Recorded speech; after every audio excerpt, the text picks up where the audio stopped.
Hey there, tech enthusiasts! Welcome back to our channel. If you're passionate about machine learning, data science, or just curious about how computers learn from data, you're in the right place. Today, we're diving into a crucial concept that powers a lot of modern AI, stochastic gradient descent, or SGD for short. So, grab your notebooks, because we're about to unravel this fascinating topic together. But first, let me ask you this. Have you ever wondered how computers optimize their learning process? How do they find the best solutions among vast amounts of data? Well, stochastic gradient descent is one of the key techniques that help them do just that. So, let's break it down. Let's start with the basics. At its core, stochastic gradient descent is an optimization algorithm used to minimize the cost function in machine learning models. Now, what exactly is a cost function? It's simply a measure of how well our model is performing. The lower the cost, the better our model is at making predictions. Imagine you're trying to predict the price of a house based on its size. Your model will output a price, but there will always be a difference between the predicted price and the actual price. This difference is what we call the error, and our goal is to minimize that error. Now, the traditional gradient descent algorithm helps us find the minimum of the cost function by calculating the gradient, or slope, of the function at a particular point.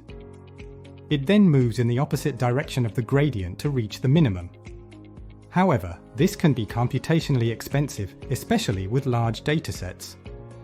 That's where stochastic gradient descent comes into play. Stochastic gradient descent, or SGD, is a variation where we update our model's parameters using only a single data point, or a small batch of data points, rather than the entire dataset.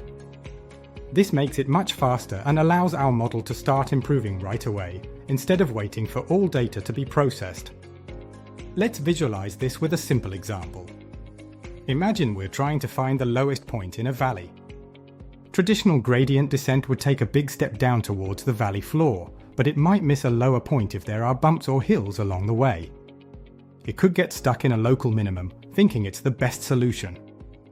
On the other hand, stochastic gradient descent takes smaller, more frequent steps. It might hop around the bumps, allowing it to explore more of the landscape. This exploration can help it find that elusive global minimum, or the absolute best solution. SGD is used in various applications, from training deep learning models to optimizing logistic regression and more.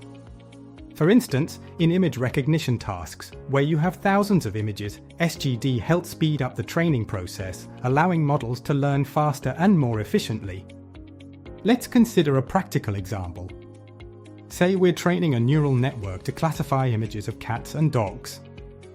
Instead of waiting for the entire dataset of thousands of images to be processed, SGD updates the model's weights as it sees each image one at a time.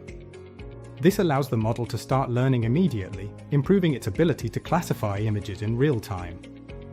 However, it's important to note that while SGD is faster, it can also introduce some noise into the training process, which might lead to fluctuations in the cost function.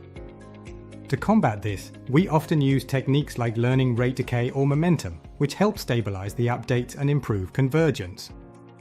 So there you have it! Stochastic gradient descent is a powerful optimization technique that helps our models learn faster and more effectively. By using only a single data point or a small batch to update parameters, we can navigate complex landscapes and find better solutions in less time.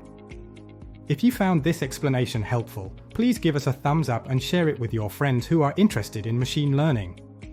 And don't forget to subscribe for more educational content like this.